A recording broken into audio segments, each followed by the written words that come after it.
नमस्कार, स्वागत है आपका करियर रेडीनेस पर। और दोस्तों, इस वीडियो में हम बात करने वाले हैं द मोस्ट इम्पोर्टेंट सेगमेंट यानी कि क्वेश्चन आंसर की। उससे पहले हम बात डिस्कस करेंगे पिछली साल जो आपका एईसी का पेपर है उसमें आपसे क्या पूछा गया था, उसको हम डिस्कस करेंगे। यानी कि एनवायरमेंटल स्टडी 2025 वाला जो यूजी फर्स्ट सेमेस्टर का पेपर आया है, इस तरीके के उसमें क्वेश्चन आए हैं। क्योंकि पहली बार एग्जाम देने जा रहे हो और पहला एग्जाम ही है, ध्यान रखिएगा। 2 घंटे का पेपर होगा क्योंकि 2 क्रेडिट का पेपर है। 40% पास मार्किंग है। दोबारा मैं यहाँ पे कह दूँ कि आपने जो बी खंड है यानी कि सेक्शन बी है उसमें वर्ड लिमिट 200 लिखी हुई है, ये आपकी 100 है। और जो सी सेक्शन है वहाँ जो वर्ड लिमिट है वो आपकी 200 है। क्योंकि 3 घंटे का पेपर नहीं है, 2 घंटे का पेपर है। ये जो 3 घंटे वाले पेपर है उनके वो मेजरमेंट्स है। इन चीज़ को ज़रूर ध्यान रखिएगा। तो चलिए करते हैं शुरुआत, किस तरीके के क्वेश्चन आपसे पूछे गए थे। तो पहला सेक्शन ए में बात करते हैं। आपसे पूछा गया डिफाइन एटमॉस्फेयर यानी कि वायुमंडल क्या होता है? Why does the colour of sky appear blue यानी आकाश का रंग नीला क्यों दिखाई देता है?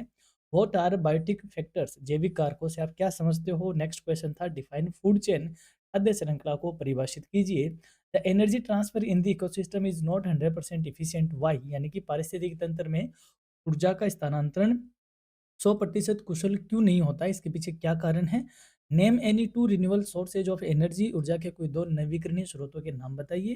What do you mean bye deforestation यानी कि निर्वनीकरण यानी कि वनों की कटाई से आप क्या समझते हो? डिफाइन एंडेमिक स्पेसीज, ऐसी प्रजातियां जो स्थानिक है उनको परिभाषित करो। Write any two causes which are threat to our biodiversity यानी कि कोई दो कारण लिखिए जो हमारे जैव विविधता के लिए खतरा है। How many biogeography zones are there in India, Bharat में कितने बायोजियोग्राफिक जोन है? भारत में 10 बायोग्राफिक जोन है। तो ये आपके सेक्शन ए के क्वेश्चन है। और टेंशन मत लो, हम इसका सॉल्यूशन भी आपको देंगे। देखो ये रहा सॉल्यूशन, डिफाइन एटमॉस्फेयर क्या है, तो इसको भी हम जल्दी ही डिस्कस करेंगे। पहले मैं एक बार क्वेश्चन से आपसे गो थ्रू हो जाऊं। बहुत आसान सा क्वेश्चन है दोस्तों, दोबारा कह रहा हूँ। अभी भी आपके पास टाइम है कि आप कोई 2 यूनिट को, कोई भी 2 यूनिट जो आपको ईज़ी लगती हो, उनको अच्छे से क्या कर लो, तैयार कर लो। अगर आप 2 यूनिट तैयार करते हो, आपकी पेपर में अटेम्प्टिंग कितने परसेंट पे जाएगी? 70% पे जाएगी। कैसे जाएगी? आप खुद इस पे अंदाज़ा लगा लिए, दिमाग लगाइए। सेक्शन बी की बात करें तो बी में जो यूनिट फर्स्ट है उसमें आपसे पूछा गया right note on sustainable development यानी सतत विकास पर नोट लिखिए। यहाँ आपसे अथवा में पूछा गया right about the scope and importance of environment, पर्यावरण का जो क्षेत्र है एवं उसका क्या महत्व है उसके बारे में बात करें। सेकंड यूनिट से आपसे पूछा गया what do you understand by ecological succession यानी पारिस्थितिकी अनुक्रम से आप क्या समझते हो? अथवा में क्वेश्चन पूछा गया था explain food web with an example यानी कि खाद्य जाल को उदाहरण सहित समझाओ। यूनिट थर्ड में आपसे पूछा गया what are the causes and impacts of deforestation, वनों की कटाई के कारण क्या है, प्रभाव क्या होंगे। और एक क्वेश्चन था हाउ डज प्रेसिपिटेशन अकर यानी कि वर्षा कैसे होती है। फोर्थ यूनिट में आपसे पूछा गया what do you mean by biodiversity and how many levels of biological diversity they are there यानी कि जैव विविधता से आप क्या समझते हो, जैव विविधता के कितने स्तर होते हैं। Explain ecosystem and biodiversity, explain difference layer of atmosphere in detail and what is the, ये आपसे सी सेक्शन के क्वेश्चन चालू हो गए। What is an ecosystem? Explain structure and function. Write about energy resource in detail. What do you understand by conservation? Explain in situ and ex situ conservation of biodiversity. तो देखो बहुत आसान सा question था। अब इन क्वेश्चन की तो answer देखो, ये बात नहीं है कि आपको इन क्वेश्चन को नहीं देखना है, पेपर आपसे पूछ लिया गया तो अब नहीं पूछा जाएगा। देखो आपको पता है एईसी का पेपर जो आर्ट्स के स्टूडेंट है यानी कि बीए के स्टूडेंट है उनके लिए अलग दिन पे होता है, और जो नॉन बीए है यानी कि बीकॉम, बीएससी, बीसीए और बीबीए उनके लिए अलग दिन पे। इसका मतलब क्या होगा कि इसी यही पेपर कितनी बार ट्राई होगा? 2 बार बनेगा। आर्ट्स वालों के लिए अलग होगा और बीए, बीकॉम वालों सॉरी जो नॉन आर्ट्स वाले हैं उनके लिए अलग होगा। तो ये जो आपके सामने पेपर है इसमें से भी आपको कई क्वेश्चन आपको रिपीट होते हुए दिखेंगे। ऐसी बात नहीं कि यहाँ से नहीं आएँगे। इन क्वेश्चन को भी आपको तैयार करना है।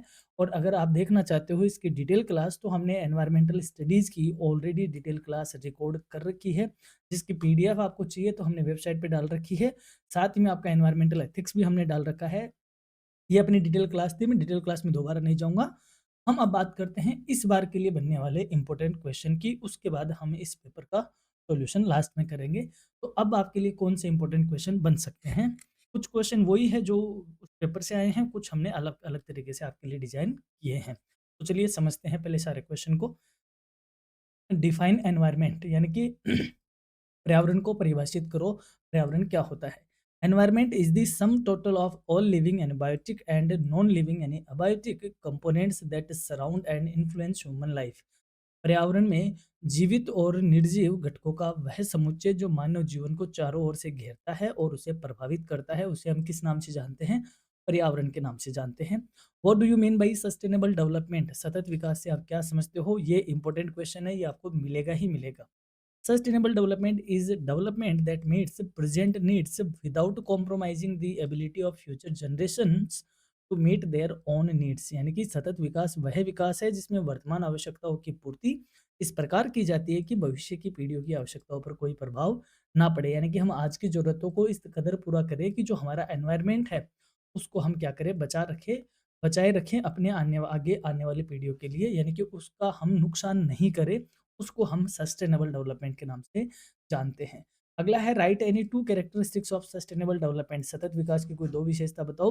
Balanced use of natural resources यानी कि प्राकृतिक संसाधनों का संतुलित उपयोग करना। लॉन्ग टर्म एनवायरमेंटल प्रोटेक्शन यानी कि पर्यावरण का दीर्घकालीन संरक्षण करना। नेक्स्ट है mention two components of environment. पर्यावरण के दो घटकों के नाम लिखिए। Biotic components and abiotic components, जैविक घटक और अजैविक घटक। नेक्स्ट क्वेश्चन है what is the scope of environmental study. पर्यावरण क्षेत्र का अध्ययन क्या है? The scope of environmental studies include natural resources, ecosystems, biodiversity, environmental pollution and sustainable development. यानी कि पर्यावरण क्षेत्र का जो अध्ययन है उसमें क्या क्या आता है? तो उसमें प्राकृतिक संसाधन, पारिस्थितिकी तंत्र, जैव विविधता, पर्यावरण प्रदूषण और सतत विकास शामिल होते हैं।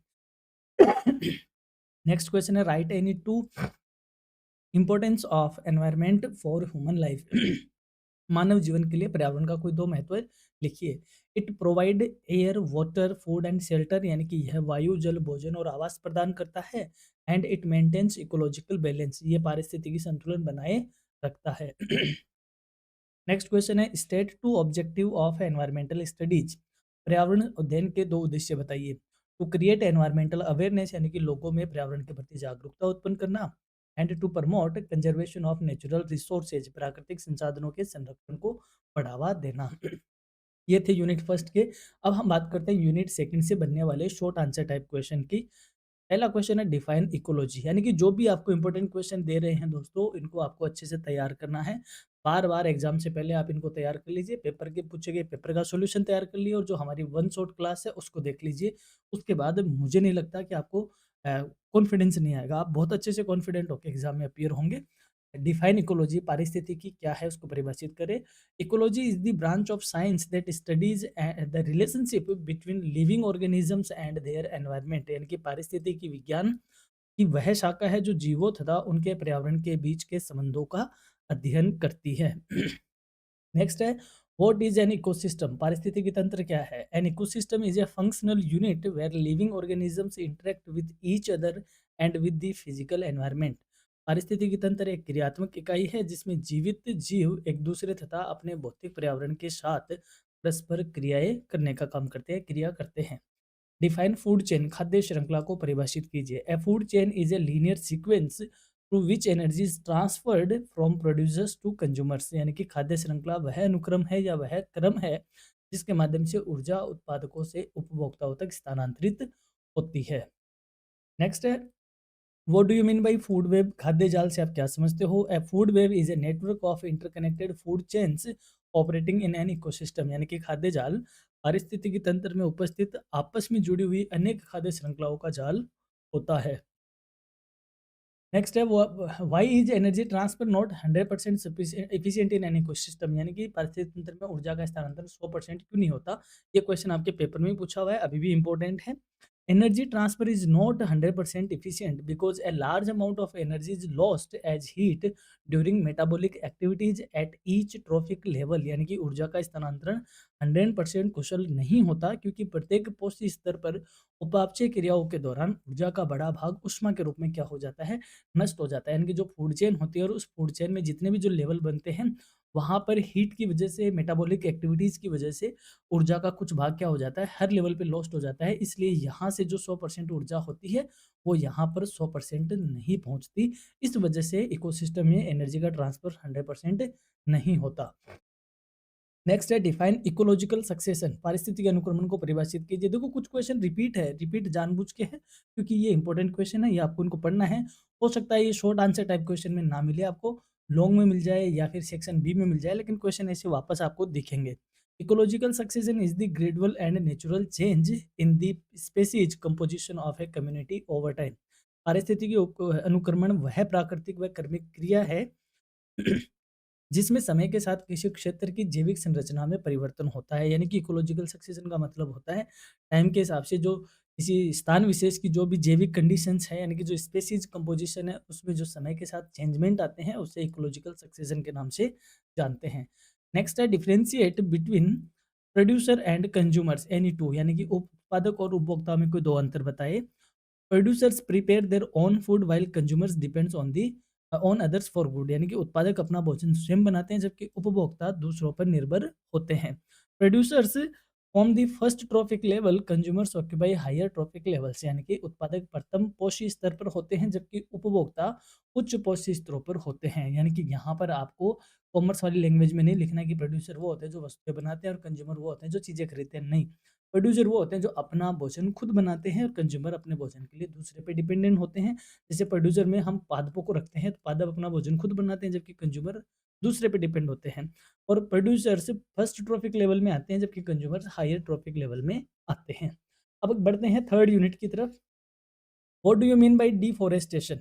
वनों की कटाई से आप क्या समझते हो? Deforestation is a large scale cutting और clearing of forest for agriculture, industry और urban development.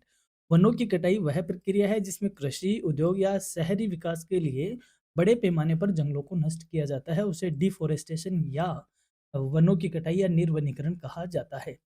Right any to cause of deforestation, यानी कि वनों की कटाई के कोई दो कारण बताए। एक्सपेंशन ऑफ एग्रीकल्चर, हम कृषि का विस्तार करते हैं तब जंगलों को साफ करते हैं। इंडस्ट्रियलाइजेशन एंड अर्बनाइजेशन, औद्योगिकरण या शहरीकरण होता है तब हम वनों की कटाई करते हैं। Mention any two impacts of deforestation, वनों की कटाई के कोई दो प्रभाव बताओ। लॉस ऑफ बायोडाइवर्सिटी, यानी कि जैव विविधता की हानि होती है क्योंकि उन जंगलों में जो भी बायोडाइवर्सिटी रहती है वो लॉस्ट हो जाता है, यानी कि वो मर जाती है बेचारी या फिर वो बेघर हो जाते हैं और उनकी खुद की वो सारी चीज़ें खत्म हो जाती है, तो बायोडाइवर्सिटी का लॉस होता है। And second, increase in soil erosion, और मृदा अपरदन की वृद्धि होती है क्योंकि वहाँ की जमीन फ्री हो जाती है तो मृदा भी वहाँ वर्धित होती है। अगला क्वेश्चन है व्हाट इज प्रिसिपिटेशन? वर्षण क्या है? Precipitation is the process by which water falls from the atmosphere to the earth in the form of rain, snow और हेल। यानी कि वर्षण वह प्रक्रिया है जिसमें वायुमंडल से जल वर्षा के रूप में, हिमपात के रूप में या ओलों के रूप में पृथ्वी पर गिरता है। यानी कि बादलों से जो भी बरसात होती है जमीन पर, वो पानी के रूप में भी हो सकती है या वो स्नो के रूप में हो सकती है या ओलों के रूप में होती है। इसको क्या कहते हैं? प्रिसिपिटेशन कहा जाता है। How does rainfall occur? यानी कि वर्षा कैसे होती है? Rainfall occurs when water vapour in the air condenses into droplets and became heavy and falls due to ground due to gravity, यानी कि वर्षा तब होती है जब वायु में उपस्थित जलवाष्प संघनित होकर भारी बूंदों में बदल जाती है और गुरुत्वाकर्षण के कारण पृथ्वी पर गिरती है। यानी कि इधर अपने समुद्र है, ठीक है, इधर स्थल है।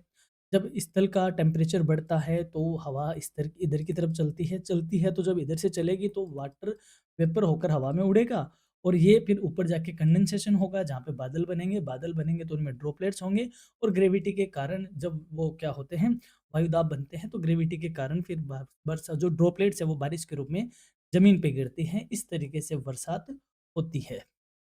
अगला क्वेश्चन है name any two renewable sources of energy. ऊर्जा के कोई दो नवीकरणीय स्रोतों के नाम लिखिए। सोलर एनर्जी और विंड एनर्जी, यानी कि सौर ऊर्जा और पवन ऊर्जा।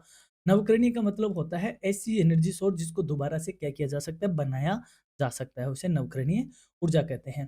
Right two differences between renewable and non renewable sources, यानी कि नवीकरणीय और अनवीकरणीय स्रोतों के संसाधनों के दो अंतर लिखिए। Renewable resources can be replenished, non renewable sources can not be replenished easily, यानी कि जो नवीकरणीय संसाधन है उन्हें पुनः प्राप्त किया जा सकता है जबकि अनवीकरणीय संसाधनों को आसानी से पुनः प्राप्त नहीं किया जा सकता। Renewable resources are eco friendly, यानी कि जो नवीकरणीय संसाधन है वो पर्यावरण के अनुकूल होते हैं, ये ग्रीन एनर्जी के सोर्सेज होते हैं।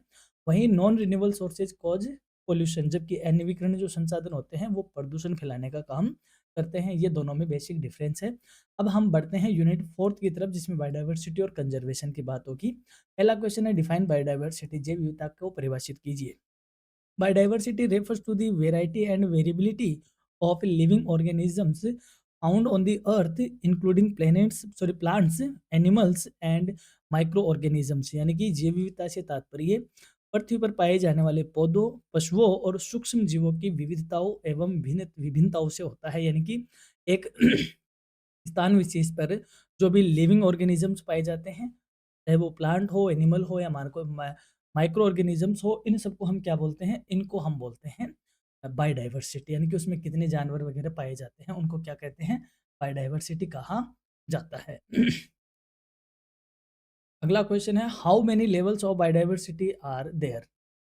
Name them. जैव विविधता के कितने स्तर होते हैं और उनके नाम लिखिए। There are 3 levels of biodiversity. 3 स्तर होते हैं, जेनेटिक डाइवर्सिटी यानी कि आनुवांशिक विविधता, स्पीशीज बायोडाइवर्सिटी प्रजाति विविधता, और इकोसिस्टम डाइवर्सिटी यानी कि पारिस्थितिकी तंत्र विविधता। अगला क्वेश्चन है, what do you mean bye endemic species, यानी कि स्थानिक प्रजातियों से आप क्या समझते हो? देखो, ऐसे क्वेश्चन आपके पेपर में ऑलरेडी आए हुए हैं, और ये क्वेश्चन आपके रिपीट भी होंगे, चाहे छोटे क्वेश्चन की शक्ल में हो या बड़े क्वेश्चन की शक्ल में हो। Endemic species are those species which are found only in a particular geographical area and nowhere else in the world. यानी कि स्थानिक प्रजातियां वे प्रजातियां होती हैं जो केवल किसी विशेष भौगोलिक क्षेत्र में पाई जाती है और संसार के अन्य भागों में नहीं मिलती। यानी कि कोई स्पेशल जगह पर ही कोई प्रजाति पाई जाती है तो उसे एंडेमिक स्पीशीज कहते हैं। जैसे हमारे गिर के शेर होते हैं, जो गुजरात है गिर है, वहाँ जो लॉयन की प्रजाति है वो वहीं पाई जाती है, तो वह क्या है? एक एंडेमिक स्पीशीज है। जैसे ऑस्ट्रेलिया में कंगारू है, वह भी ऑलमोस्ट एंडेमिक ही है क्योंकि वह वहीं पाया जाता है, उसके अलावा कहीं नहीं पाया जाता। तो इनको क्या बोलते हैं? एंडेमिक स्पीशीज कहते हैं।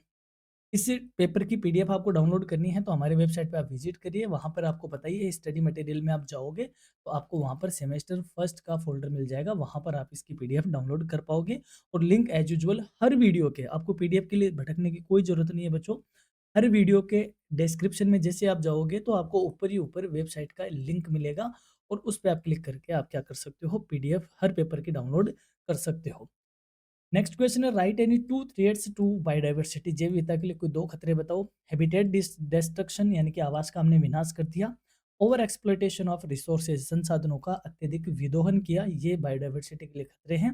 What is conservation of biodiversity, जैव विविधता का संरक्षण क्या है? Conservation of biodiversity means the protection, preservation and sustainable use of plants, animals and natural ecosystems. जैव विविधता का संरक्षण पौधों, पशुओं और प्राकृतिक पारिस्थितिकी तंत्रों की रक्षा, संरक्षण एवं सतत उपयोग की क्या है? प्रक्रिया है। नेक्स्ट है, what is in situ conservation, इन सिटू संरक्षण क्या है? मोस्ट इंपोर्टेंट लगा लो, लास्ट ईयर आपको ये बड़े क्वेश्चन के फॉर्म में पूछा गया है, अब ये छोटे क्वेश्चन के फॉर्म में डेफिनेटली पूछा जाएगा या फिर वापस बड़े में आएगा। देखो, हम जब कंजर्वेशन करते हैं, संरक्षण करते हैं, तो 2 तरीके का होता है, इन सिटू और एक्स सिटू। इन सिटू और एक्स सिटू। इन सिटू का मतलब होता है उनके नेचुरल आवास में क्या करना, उनको पनपाना या वहाँ संरक्षित करना, उसे इन सिटू कहते हैं। और कृत्रिम आवास में अगर उन्हें हम संरक्षित करते हैं तो उसे एक्स सिटू कहते हैं। इतना ही है दोनों का अंतर।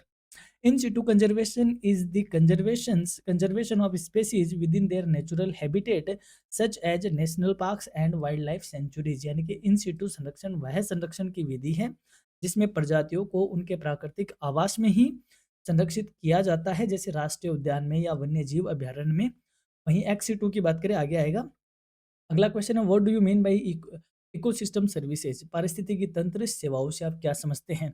Ecosystem services are the benefits provided by ecosystems to human such as clean air, water, food and climate regulation. पारिस्थितिकी तंत्र सेवाएं पारिस्थितिकी तंत्र सेवाएं वे लाभ है जो मनुष्य को प्रकृति से प्राप्त होते हैं, जैसे स्वच्छ वायु का प्राप्त होना, जल प्राप्त होता है, भोजन प्राप्त होता है, जलवायु नियंत्रण आदि हमें किससे प्राप्त होते हैं? पारिस्थितिकी से प्राप्त होते हैं, तो इसे इकोसिस्टम सर्विसेज के नाम से जानते हैं। ये था अपना सेक्शन ए। अब हम बात करेंगे सेक्शन बी की। सेक्शन बी में आपके कुछ क्वेश्चन हैं। कुछ क्वेश्चन क्या मैंने देखो आपके सेक्शन ए को भी इंक्लूड किया, बी को भी किया और सी को भी। सी के भी हमने आपको क्वेश्चन आंसर प्रोवाइड करवाए हैं। इसकी पीडीएफ आपको मिल जाएगी, तो आप वहाँ से डाउनलोड करके भी पढ़ लोगे। कुछ क्वेश्चन को मैं समझा देता हूँ। सेक्शन बी में जैसे explain the importance of environment, पर्यावरण का महत्व क्या है? देखो आपको 100 वर्ड में आंसर करना है, तो थोड़ा-सा तो जैसे ऐसे क्वेश्चन आए तो आपको थोड़ा-सा तो क्या बताना है, पहले एनवायरनमेंट के बारे में बताना है, फिर सीधे ही आपको क्या लिखना है, पॉइंट वाइज आपको इंपॉर्टेंस बताने, जैसे life support system, ecological balance, biodiversity conservation, human health और इकोनॉमिक इंपॉर्टेंस, ऐसे करके आपको क्या बताने हैं, इसका इंपॉर्टेंस बताना होगा। फिर अगला क्वेश्चन है define sustainable development and explain it's important features. सतत विकास को परिभाषित करो और इसकी मुख्य विशेषता बताओ। तो sustainable development means development that meets present needs without affecting future needs, यानी कि वर्तमान आवश्यकताओं को इस कदर पूरा करें कि भविष्य की आवश्यकताओं को कोई नुकसान हम ना पहुंचाए। और इसके फीचर्स क्या है? रिसोर्स कंजर्वेशन, ये संसाधनों का संरक्षण करता है। एनवायरमेंटल प्रोटेक्शन, ये पर्यावरण की सुरक्षा करता है। लॉन्ग टर्म प्लानिंग, दीर्घकालीन नीतियों के साथ काम करता है। बैलेंस डेवलपमेंट, संतुलित विकास करता है। एंड इंटर जनरेशनल इक्विलिटी, यानी कि ये अंतर या पीढ़ीगत समानता को क्या करता है, बढ़ावा देता है। तो ये इसके क्या है, विशेषताएं हैं। अगला क्वेश्चन है explain the objectives of environmental studies. पर्यावरण अध्ययन हम क्यों करें, इसके क्या उद्देश्य हैं? पहला, एनवायरमेंटल अवेयरनेस, यानी कि पर्यावरण के प्रति जागरूकता फैलाने के लिए। रिसोर्स कंजर्वेशन, यानी कि हमारे नेचुरल रिसोर्सेज को क्या करें, संरक्षित करें। पोल्यूशन कंट्रोल, यानी कि हम प्रदूषण को क्या रखें, नियंत्रित करें या प्रदूषण को कम करें। सस्टेनेबल लाइफस्टाइल, हमारे जो इको फ्रेंडली हैबिट्स है उनको क्या करें, एनकरेज करें, ताकि हमारी जो लाइफस्टाइल है वो सस्टेनेबल हो सके। And problem solving, understand and solving environmental problems significantly या साइंटिफिकली, यानी कि हम हमारी जो पर्यावरण की समस्याएं हैं उनको समझे और उनका वैज्ञानिक दृष्टि से क्या करें, समाधान करें। इसलिए पर्यावरण अध्ययन की जरूरत है। सेकेंड यूनिट की बात करें, explain the importance of ecology. तो इस क्वेश्चन में पहले आपको इकोलॉजी को डिफाइन करना है, फिर उसके इंपॉर्टेंस के पॉइंट बताने हैं। क्या इंपॉर्टेंस है इकोलॉजी का? टू अंडरस्टैंड रिलेशनशिप, यानी कि संबंधों को समझना, कि जीवों के आपस में क्या संबंध है, यानी कि जो ऑर्गेनिजम्स हैं उनके बीच कैसे रिलेशन है, क्या इंटरेक्शन होता है। इकोलॉजिकल बैलेंस, यानी कि पारिस्थितिकी संतुलन बनाए रखना। Helps maintain in balance in nature, यानी कि प्रकृति में संतुलन बनाए रखना। बायोडाइवर्सिटी कंजर्वेशन, यानी कि जैव विविधता का संरक्षण करना। रिसोर्स मैनेजमेंट, यानी कि guides sustainable use of resources, यानी कि हम इस प्रकार अपने संसाधनों का यूज करें कि वह सस्टेनेबल रहे, यानी कि फ्यूचर की पीढ़ियों के लिए भी बचे। And last not the list, environmental protection, यानी कि हम हमारे पर्यावरण को क्या करें, संरक्षित करें। इसलिए इकोलॉजी की क्या है, नीड है। नेक्स्ट क्वेश्चन है describe the components of an ecosystem, यानी कि पारिस्थितिक तंत्र के घटकों का वर्णन करो। An ecosystem consist two major components, biotic components and abiotic components. Biotic में आते हैं प्रोड्यूसर्स, कंज्यूमर्स एंड डिकम्पोजर्स, यानी कि प्रोड्यूसर्स जो कि फूड प्रोड्यूस करते हैं, कंज्यूमर्स जो कि डिपेंड रहते हैं फूड के लिए दूसरे पर, डिकम्पोजर्स क्या करते हैं, जो कि जो कचरा होता है उसको डिकम्पोज करने का काम करते हैं। एबायोटिक में क्या आते हैं, air, water, soil, light and temperature, यानी कि वायु, जल, मृदा, प्रकाश एवं तापमान, ये सब एबायोटिक में आते हैं। और ये सारे मिलकर ऊर्जा का प्रवाह क्या करते हैं, मेंटेन करते हैं, यानी कि they maintain energy flow and nutrient cycle in the ecosystem. Next question है explain the importance of food chain and food web. खाद्य श्रृंखला व खाद्य जाल का महत्व लिखिए। The importance of food chain and food web इस तरीके से है, shows energy flow in ecosystem, यानी कि इकोसिस्टम में ऊर्जा का प्रवाह कैसे होगा, फूड चेन के अकॉर्डिंग ही होगा। जो ट्रॉफिक लेवल फर्स्ट से लेकर ऊपर तक हायर ट्रॉफिक लेवल तक जाता है। मेंटेन्स इकोलॉजिकल बैलेंस, यानी कि पारिस्थितिकी संतुलन मेंटेन करने में। कंट्रोल्स पॉल्यूशन साइज, जनसंख्या नियंत्रण में सहायक है। प्रोवाइड्स इकोसिस्टम स्टेबिलिटी, जो हमारे पारिस्थितिक तंत्र है उसको स्थिरता देता है। And explain interdependence of organisms, यानी कि जीवों की परस्पर निर्भरता को भी ये समझाता है। तो इनमें क्या है, फूड वेब और फूड चेन का क्या है, इंपॉर्टेंस है। थर्ड यूनिट की बात करें तो explain the causes and impacts of deforestation. वनों की कटाई के क्या कारण है और प्रभाव समझाओ। तो कारण तो पहला यही है, एक्सपेंशन ऑफ एग्रीकल्चर, यानी कृषि का विस्तार होना। अर्बनाइजेशन एंड इंडस्ट्रियलाइजेशन, यानी कि शहरीकरण और औद्योगिकरण का होना। माइनिंग एंड इंफ्रास्ट्रक्चर डेवलपमेंट, यानी खानों का होना और आधारभूत जो सुविधाएं हैं या जो हमारे आधार संरचना है उसके विकास की वजह से वन कटते हैं। And over exploitation of forest resources, यानी कि वनों का अत्यधिक विदोन होने से डिफोरेस्टेशन, यानी कि वनों की कटाई होती है। इम्पैक्ट क्या आते हैं वनों की कटाई से, loss of biodiversity and wild life habitat, यानी कि जो अ, जंगली आवास है या यूँ कहें जो वन्य जीवों का आवास है, वह खत्म होता है और हमारी जैव विविधता की हानि होती है। इंक्रीज इन सॉइल इरोजन यानी मृदा अपरदन में इंक्रीमेंट होता है या मृदा अपरदन बढ़ता है। Climate change due to rise in CO2 यानी कार्बन डाइऑक्साइड बढ़ने से जलवायु परिवर्तन होता है। And disturbance in water cycle, क्योंकि बरसात का आना जाना क्या हो जाता है, इससे डिस्टर्ब होता है, तो जो हमारा वाटर साइकिल है वह इससे पूरी तरीके से क्या हो जाता है, डिस्टर्ब हो जाता है। Thus deforestation creates serious environmental and ecological problems, यानी कि इस प्रकार जो अगर वनों की कटाई होगी तो ये हमारे लिए सीरियस एक एनवायरमेंटल और इकोलॉजिकल प्रॉब्लम को क्या करेगा, क्रिएट करेगा। नेक्स्ट क्वेश्चन है, explain the water cycle and the process of precipitation, यानी कि जल चक्र क्या है और वर्षण की प्रक्रिया को समझाओ। देखो इसको आपको चित्र से ही समझाना पड़ेगा, आप इंटरनेट से कोई चित्र इसका डाउनलोड कर लेना कि पहले हवा चलती है, वाटर वेपर होकर ऊपर उठता है, फिर कंडेंसेशन होता है जहाँ पर बादल बनते हैं, और फिर बादल वायुदाब की ओर जहाँ पे एयर प्रेशर होता है उसकी ओर बहते हैं और ग्रेविटी की वजह से नीचे आते हैं, और या यूं कहे ग्रेविटी की वजह से वो ड्रॉपलेट बारिश के तौर पे क्या करती है, नीचे बरसती है, और फिर उससे नदी नाले बनते हैं, और नदी नाले कहाँ जाते हैं, समुद्र में जाते हैं, और फिर वापस वहाँ से हवाएं चलती है, वाटर वेपराइजेशन होता है, कंडेंसेशन होता है, इसको बोलते हैं वाटर साइकिल। क्या बोलते हैं, वाटर साइकिल, और ये होती है प्रिसिपिटेशन। तो इस तरीके का कोई आप इसका चित्र जरूर देखिएगा।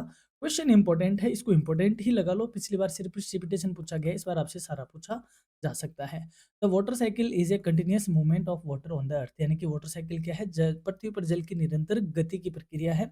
मेन स्टेजेस क्या है, evaporation of water due to heat, यानी कि गर्मी की वजह से पानी का क्या होना, वाष्पीकरण होना। कंडेंसेशन फॉर्मिंग क्लाउड्स, यानी कि जो संघनन होगा उससे बादल बनेंगे।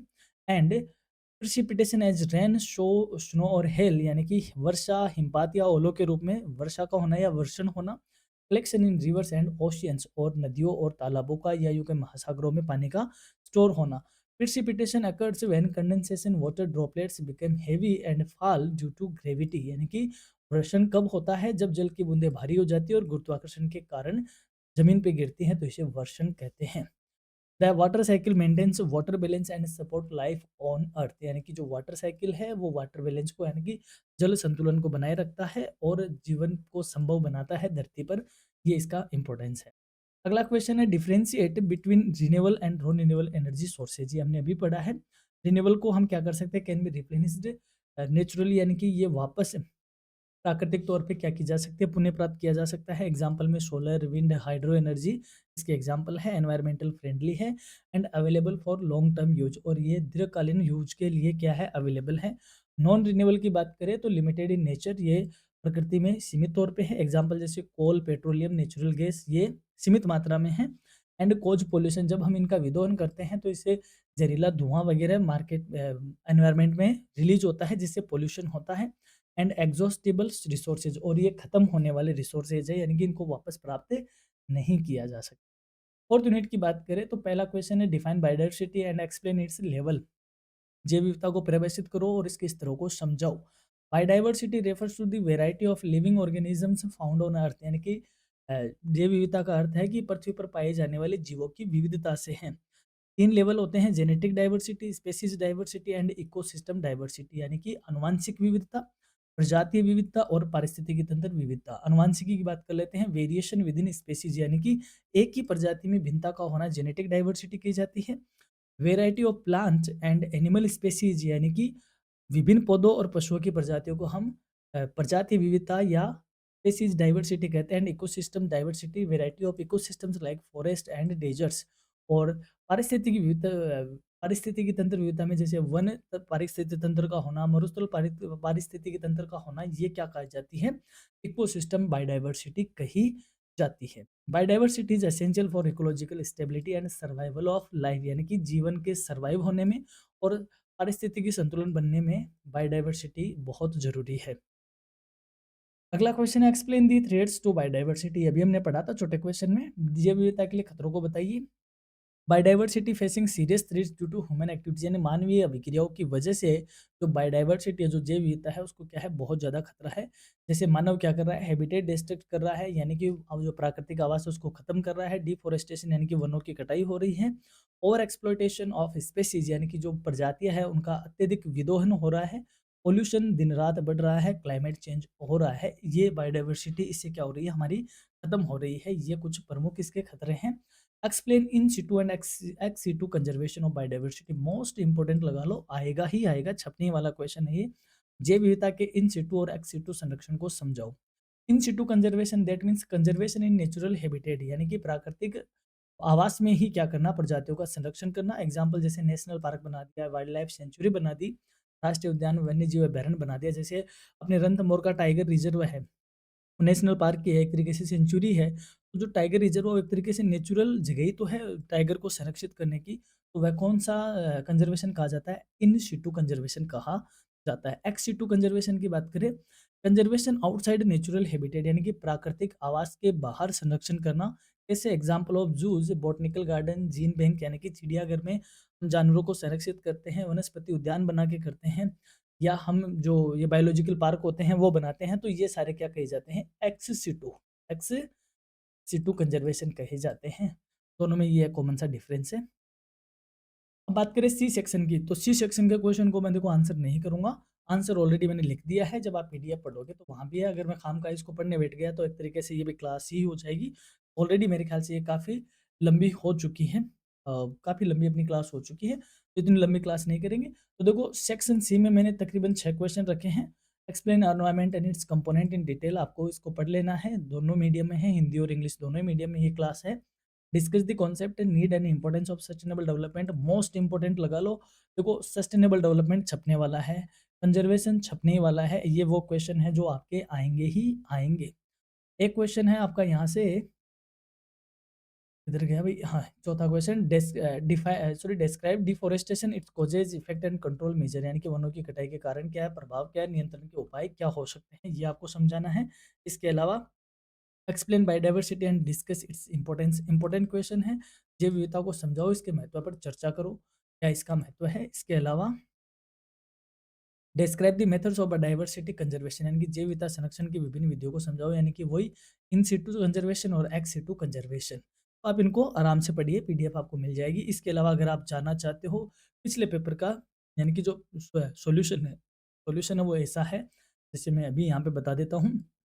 एटमॉस्फेयर क्या होता है? Atmosphere is the layer of gases surrounding the an earth which supports life and protects the planet, यानी वायुमंडल पृथ्वी के चारों ओर गैसों की परत है जो कि जीवन को सहारा देती है और पृथ्वी की रक्षा करती है। आसमान का नीला रंग क्यों दिखाई देता है? The sky appears blue due to scattering the sunlight of sunlight by air molecules known as Rayleigh sorry Rayleigh प्रकीर्णन, रेले स्केटिंग, यानी कि जो सनलाइट आती है वह उसका वापस क्या हो जाता है, प्रकीर्णन हो जाता है गैसों में, जो एयर में मॉलिक्यूल्स रहते हैं उनकी वजह से, तो वो रिफ्लेक्ट होके हमें क्या देता है, दिखता है, नीला दिखाई देता है। इस वजह से आसमान का रंग नीला होता है। What are biotic factor? जैविक कारक क्या है? Biotic factors are living components of an ecosystem such as plants, animals and micro organism. जीवित घटक जैसे पौधे, जानवर, सूक्ष्म जीव सारे जैविक घटक या बायोटिक फैक्टर्स कहलाते हैं। हाइड्रोस्फीयर क्या है? इनको देखो याद रख लेना, हालांकि हमने डिटेल क्लास में इन सब पे डिस्कस किया है। हाइड्रोस्फीयर जलमंडल क्या है? पृथ्वी पर जितना भी जल अवेलेबल है, चाहे वो ओशियन में हो, रिवर्स में हो, लेक्स में हो, ग्लेशियर में हो, ग्राउंड वाटर में हो, इन सबको मिला के क्या कहते हैं? हाइड्रोस्फीयर कहते हैं, जलमंडल कहते हैं। वहीं लिथोस्फीयर की बात करें, स्थलमंडल क्या होता है? जहां पर पृथ्वी पर लैंड है, रॉक है, मिट्टी है, चट्टानें हैं, यानी कि भूमि, चट्टानें, मिट्टी शामिल है, उन सबको स्थलमंडल कहते हैं। और बायोस्फीयर क्या है? देखो 3 चीज़ें हो गई, एटमॉस्फेयर यानी कि हवा वाली चीज़, हाइड्रोस्फीयर यानी पानी वाली चीज़, लिथोस्फीयर यानी कि स्थल वाली चीज़। अब बात करते हैं बायोस्फीयर, चाहे हवा में, चाहे हाइड्रोस्फीयर में या लिथोस्फीयर में, जहाँ-जहाँ पृथ्वी पर क्या है? जीवन है, उसे क्या कहते हैं? बायोस्फीयर कहते हैं, जीवमंडल कहते हैं। सबसे सिंपल यही है, यानी कि पृथ्वी का वह भाग जहाँ जीवन पाया जाता है, जिसमें स्थल भी है, जल भी है, वायु भी है, जीवमंडल कहा जाता है।